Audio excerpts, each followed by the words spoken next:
come straight. Look you, lay home to him. Tell him his pranks are too broad to bear with, and your grace hath screened and stood between much heat and him. I'll silence me even here. Pray you be round. I warrant you, fear me not. Withdraw, I hear him coming.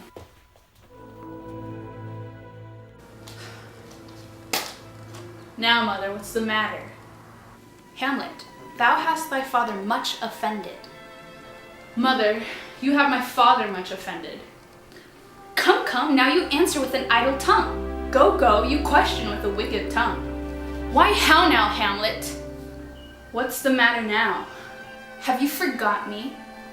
No, by the rood, not so. You are the queen, your husband's brother's wife, and were it not so, you are my mother. Nay, then I'll set those two that can speak. Come, come, and sit you down. You will not budge. You may go not until I set you with a glass where you may see the inmost part of you. What wilt thou do? Thou wilt not murder me? Help! Ho! What? Ho? Help? How now? A rat? Dead for a ducat! Dead! Oh! I'm slain! Oh, what you say? Oh, that you only meant well, 'cause you did. Oh me, what hast thou done? Nay, I know not. Is it the king? Oh, what a rash and bloody deed this is. A bloody deed. Almost as bad, good mother, as kill a king and marry his brother. As kill a king? Aye, lady, it was my word. Thou wretched, rash, intruding fool, farewell. Take thy fortune, thou find'st it to be busy for some danger. Leave wringing of your hands. Peace, sit you down, and let me wring your heart, for so I shall if it be made of penetrable stuff. If damned custom have not brazed it so that it be proof and bulwark against sense. What have I done that thou darst wag thy tongue in noise so rude against me? Such an act that blurs the grace and blush of modesty, calls virtue hypocrite, takes off the rose from the fair forehead of an innocent love, and sets a blister there, makes marriage vows as false as Dicer's oath. Oh, such a deed as from the body of contraction plucks the very soul, and sweet religion makes a rhapsody of words. Heaven's face does glow o'er the solidity and compound mass with a heated visage, as against the doom is thought sick at the act. Ay me, what act that roars so loud and thunders in the index? Look here upon this picture and on this counterfeit presentment of two brothers. See what a grace is seated on this brow. Hyperion's curls, the front of Jove himself, that I like Mars to threaten and command his station like the herald Mercury new lighted on a heaven kissing hill, a combination under form indeed, where every god did seem to set his seal, to give the world assurance of a man. This was your husband. Look you now what follows. Here is your husband, like a mildew blasted, that thus hath consent you at hoodman blind. Eyes without feeling, feeling without sight, ears without hands or eyes, smelling sands all, or but a blood is tame. It's humble, and upon waits the judgment, and what judgment would step from this to this.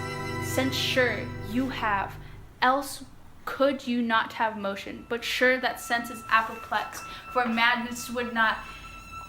No sense to ecstasy was never so enthralled but so reserved, some quantity of choice to serve in such a difference. What devil wasn't his wholesome brother? Have you eyes? Could you not this fair mountain leave to feed and batten on this moor? Ha! Have you eyes? You cannot call it love, for at your age the heyday in sickly part of one true sense could not so mope. Oh shame, where is thy blush? Rebellious hell, if thou canst mutate in a matron's bones to flaming youth, let virtue be as way and melt in her own fire. Proclaim no shame when the compulsive ardor gives a charge, since frost itself as actively doth burn, and reason panders will. O Hamlet, speak no more.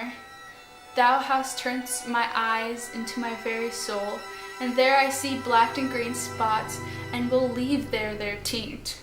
Nay, but to live in the rank sweat of an enseamed bed, stewed with corruption, hunting and making love over the nasty sty. Oh, speak to me no more. These words like daggers enter my ears. No more, sweet Hamlet. A murderer? And a villain? A slave? Not the 20th part tithe of your precedent lord? Vices of kings? The cup purse of the empire and the rule. From the shelf, the precious diamond stole and put it in his pocket. Oh, no more. A king of shreds and patches. Save me and hover over me with your wings, you heavenly guards. Where would your gracious figure? Alas, he's mad. Do not come, your tardy son to chide, that lapsed in passion and time, let's go by the important acting of your dread command. Oh, say! Do not forget, this visitation is but to whet thine almost blunted purpose. But look, amazement on thy mother sits. Oh, step between her and her fighting soul, conceit and weakest body's strongest words. Speak to her, Hamlet. How is it with you, lady? Alas, how with you, that you do bend your eye on vacancy, and with the incorporeal air do hold discourse? Forth at your eyes your spirits widely peep, and as sleeping soldiers in the alarm, your bedded hair, like life in excrements, start up and stand on end. O gentle sun, upon thy heat and flame of thy distemper, sprinkle cool patience. Whereon do you look? On him, on him! Look you, how pale he glares, his form and cause conjoined, preaching the stones would make them capable. Do not look upon me, lest with the piteous action you convert my certain effects. Then what I have to do will want true colors, tears, perchance for blood. To whom do you speak this? Do you see nothing there? Nothing at all, yet all that I see. Nor did you nothing hear? No, nothing but ourselves. Look you there! See how he steals away? My father in his habit as he lived. Look where he goes, even now, out at the portal. This is a very coinage of your brain. This bodiless ecstasy, it's very cutting in. My pulse is yours to temporarily keep time and makes as helpful music. It is not madness I have uttered. Bring me to the test, and I the matter will reward. Which madness speaks? It will be but skin and film, the ulcer's place while rank corrupting, mining all within, infects unseen. Confess yourself to heaven, repeat what's past and avoid what is to come, and do not spread the compost of the weeds to make them rancor. Forgive me, this my virtue, for in the fatness of these pursy times, virtue itself of vice must pardon beg. Yeah, curb and woo for leave to do him good. Oh, Hamlet, thou hast cleft my heart in twain. Away the worser part of it and live in pure with the other half. Good night. But do not go to my uncle's bed. Assume a virtue if you have it not. That monster custom, who all sense doth eat of habits evil, is angel. Yet in this, that to use of action fair and good, he likewise gives a frock and livery that aptly is put on. Refrain tonight, and that shall lend a kind of easiness to the next abstinence, the next more easy, for use almost can change the stamp of nature, and either lodge the devil or throw him out with wondrous potency.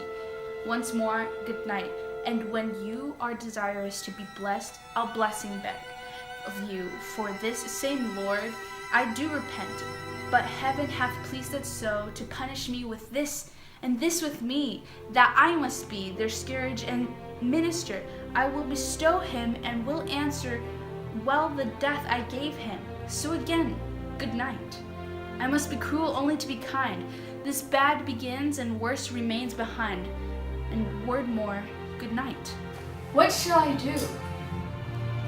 Not this, by no means, that I bid you do. Let the bloat king tempt you again to bed, pinch wanton on your cheek and call you his mouse, and let him for a pair of reachy kisses or pad on your neck with his damned fingers make you ravel all this matter out, that I essentially am not madness, but mad in craft. 'Twere good you let him know, for who, that's but a queen, Fair, sober, wise, would from a paddock, from a bat, a gib, such dear concerning hide? Who would do so? No, in despite of sense and secrecy, unpeg the basket on the house's top, let the birds fly, and like the famous ape, to try conclusions in the basket, creep and break your own neck down. Be thou assured, if words be made of breath, and breath of life, I have no life to breathe what thou hast said to me. I must to England, you know that. I have forgot. 'Tis so concluded on. There's letters sealed, and my 2 schoolfellows, whom I will trust as I will address Fang. They bear the mandate. They must sweep my way and marshal me to knavery. Let it work. For 'tis a sport to have the engineer host me with his own petard, and it shall go hard, but I will devour 1 yard below their minds and blow them at the moon. Oh, 'tis most sweet when it online 2 crafts directly meet. This man shall set me packing. I'll lug the guts into the neighbor's room. Mother, good night. Indeed, this counselor is now most still, most secret, and most grave. Who was in life a foolish, prating knave? Come, sir, to draw.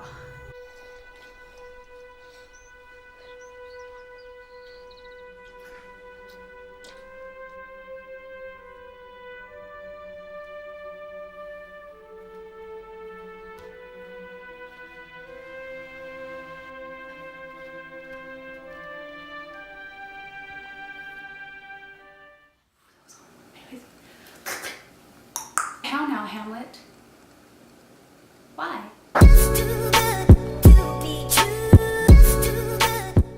Go, you question with the wicked tongue.